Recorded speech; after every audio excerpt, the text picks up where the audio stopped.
I'm going to make two videos on the two most common problems that I saw while I was in Atlanta at America's Mart.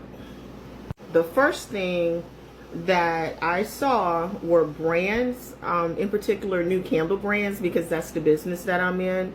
I went and talked to several new candle brands, and they had very poor branding. Either their candle companies look very similar to the brands that were currently out there, or the candles were incredibly beautiful, but really didn't have a personality.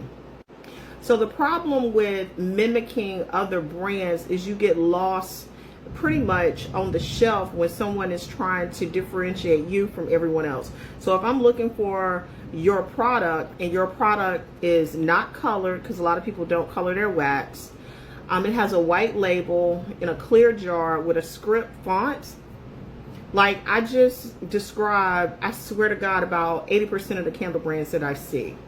It's like there's absolutely no originality to the visual presentation of the brand. It literally looks like everything else that's out there.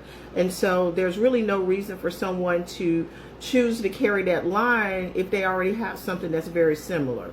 It's incredibly hard to get people to change a product that is selling well. So if you look like something that they already have, they're just going to stick with what they know. The other thing that I saw were candles that were in these really, really beautiful vessels, but it really didn't have any kind of personality. It was just a beautiful, very expensive candle, but it didn't really have any personality or soul. And I don't really know how to put that into words, except I need more than just a pretty vessel to buy a candle. And the problem with those pretty vessels is after I buy it the first time and I paid $50 or $60 for the candle, I got this pretty glass. But now what am I going to do with the glass? Am I going to keep it or am I going to throw it away? I'm probably not going to throw it away because I paid so much for it.